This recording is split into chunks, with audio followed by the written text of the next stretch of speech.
On October 31st, 2017, E! News released an article titled The Secret Origin of Halloweentown Revealed: How a Little Girl Inspired a Beloved Franchise. And in this article, it features an interview with executive producer Sherry Singer and original lead actress Kimberly J. Brown. And unlike most interviews I've seen, the interviewer actually addressed the controversy. When the interviewer brought up the abrupt decision to recast Marnie to Sarah Paxton in 2006, Sherry Singer said, quote, "It was not something we wanted to do. We could not come to terms we felt were fair. I know people didn't like it, but it's not like people haven't been recast before. I always was sorry.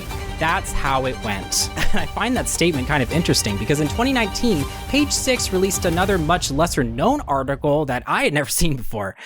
And actually, I think a lot of people watching this haven't seen this article before. Return to Halloweentown director David Jackson allegedly told Page Six, quote, "The character she played was younger than the actress actually was by enough years that we felt like as a collective group that it was better to recast someone who was younger." Would have to ask Disney that question because that was their choice. We'd like to know recast. too. It kind of came down to that. Wanted to do it, but they just decided to hire a different actress. According to this Page Six article, David Jackson has no regrets about the decision to recast the role with Paxton, who was 18 years at the time and only 3 years younger than Kimberly. This was the one where I think they weren't sure. They thought I might have been getting too old for the part. David also allegedly told Page Six, quote, "I felt she had a young spirit that the story needed." And the answer to that is I'm not really sure. That's really all I know about the situation.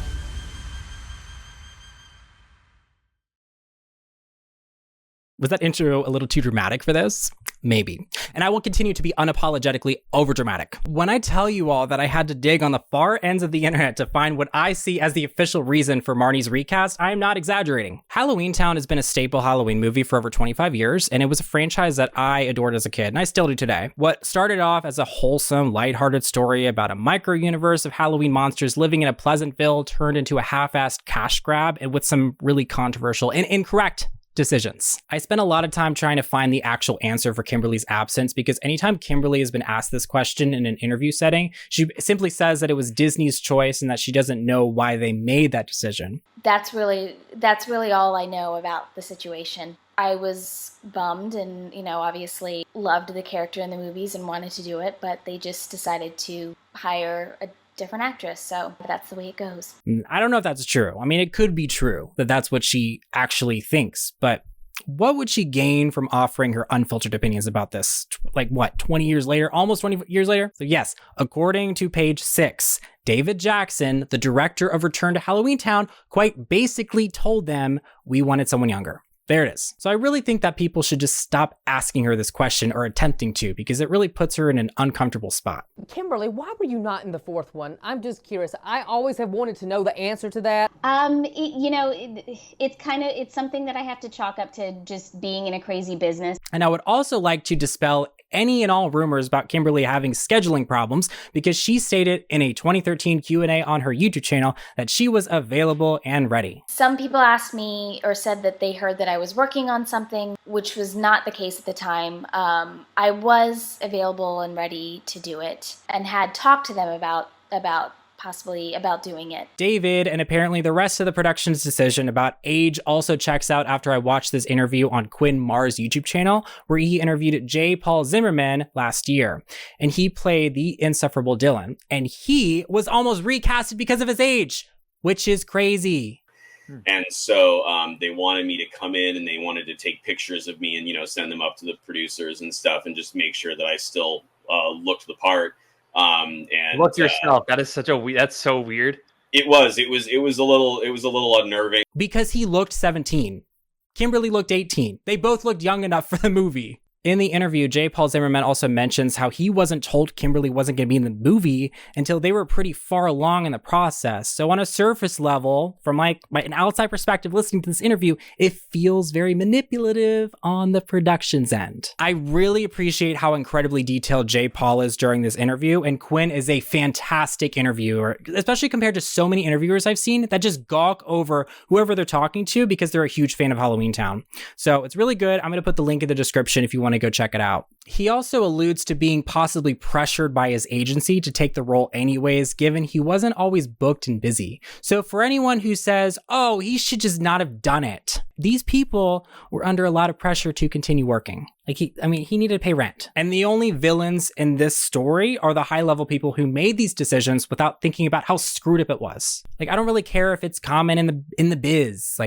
It's screwed up. Even though David said otherwise, and seemingly the only publicly available information we have about this situation is that, quote, my personal opinion is that the production saw Sarah as a more marketable option.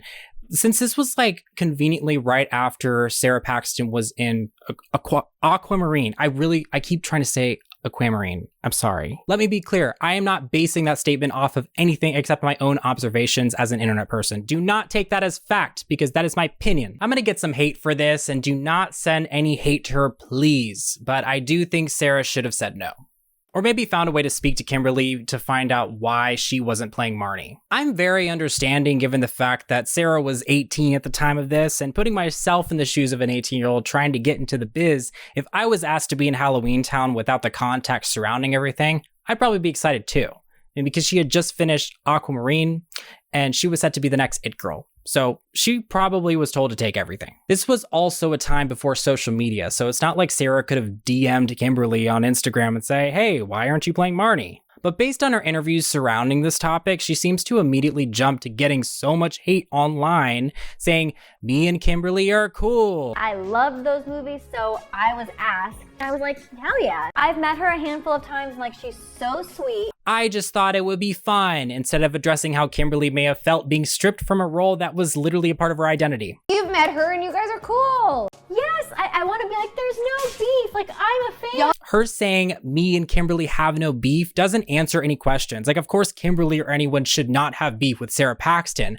I can get behind that, because actually, her playing the role of Marnie isn't her fault. They probably would have gone with a different actress if Sarah wasn't gonna be playing that role anyways. But I think that I'm just mostly surprised that her first thought whenever asked about this is to say, oh, I just thought that this would be fun. I didn't know. Rather than saying something like, I wasn't really thinking about it, but looking back now, it really should have been played by Kimberly. Something as simple as her saying, look, I should have just found a way to speak to her first, knowing the history of the movies, is really not asking for much, I don't think. But to Jay Paul's point in his interview with Quinn, agencies can put a lot of pressure on young actors to take work or spin things in a way that will make you feel like you have to say yes.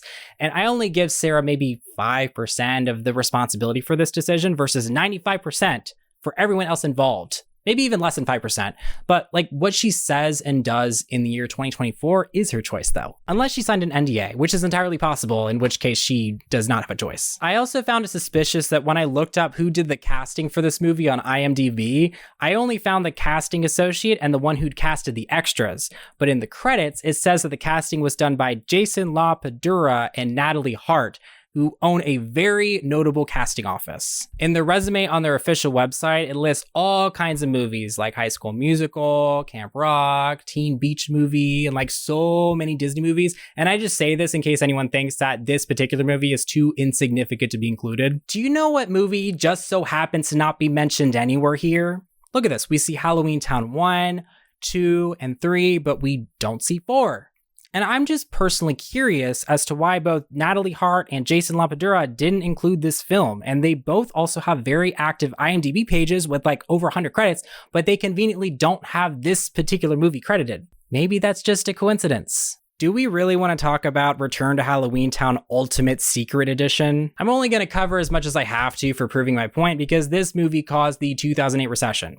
It caused the pandemic. I hate this movie. I honestly went into this thinking the other day, I need to keep an open mind about this. Maybe the movie will be good if I just pretend it was Kimberly J. Brown casted instead of Sarah Paxton. No, it was bad. And as much as I would have liked to see Kimberly in her rightful place as Marnie, I promise the movie still would have been bad. Sophie isn't in this movie, but apparently that was her choice. Allegedly, Sophie's choice.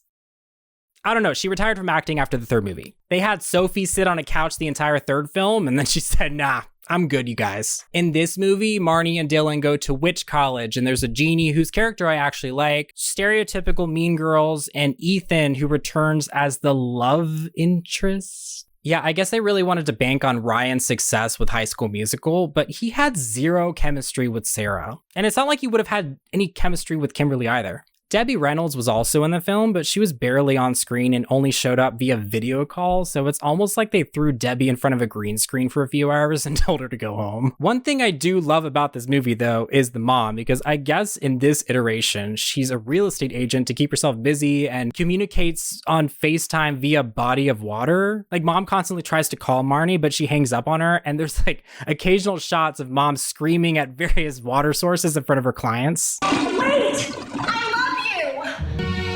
This filming, it's really good. They put Sarah in this godforsaken wig in the sequence where she plays one of her ancestors. And I don't know what's worse, the English accent or the wig. Do you speak of this? How is it we have never met?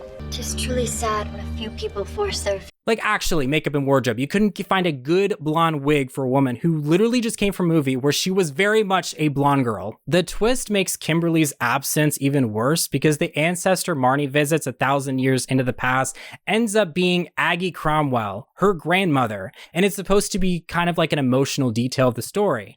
But the problem is that I feel nothing because I'm looking at her hairline, and that's not my Marnie. Sorry. The ending of this movie was a complete waste of time, and I actually don't even respect this movie enough to detail exactly what happened because it truly made no sense. This movie failed because of both casting and bad writing. The other movies could still mostly stand on their own because of how the characters were presented, but this one was bad on like a whole different level. I want to wrap up this video in respect for Kimberly J. Brown for voluntarily bringing herself closer to her fans and allowing people to talk about Halloweentown with her all the time. But Kimberly just seems so dedicated to bringing her fans joy, and she just needs some respect for keeping this character alive that some assholes try to take away from her. When doing the research for this video, I found so many videos of her talking with fans, some fans who had trouble physically speaking, and she is just so patient. She just speaks to people with respect. She like lets them ask the same questions she's been asked a million times. And I don't know, something about Kimberly J. Brown, you just like know if someone is one of the real ones. And Kimberly J. Brown is one of the real ones. You know who's also one of the real ones? Daniel. But I, have appreciated the fan support over the years, for sure. Do you like that? They made a fourth one? Daniel doesn't give a fuck. I think my point in this video was to show a woman who grew up with this character she played and somewhat became. Marnie is Kimberly, and Kimberly is Marnie. Of course, they're not the same person, but when you grow up acting as a character and showing up for events as that character, I would imagine that they become a part of who you are. She continues to pay homage for this character for her fans, and for that, she has my respect because she doesn't have to do any of that. Corporate decisions may have been the death of the Halloweentown movies, but these people led by Kimberly Brown and the city of St. Helens are the reason this franchise will still live on regardless.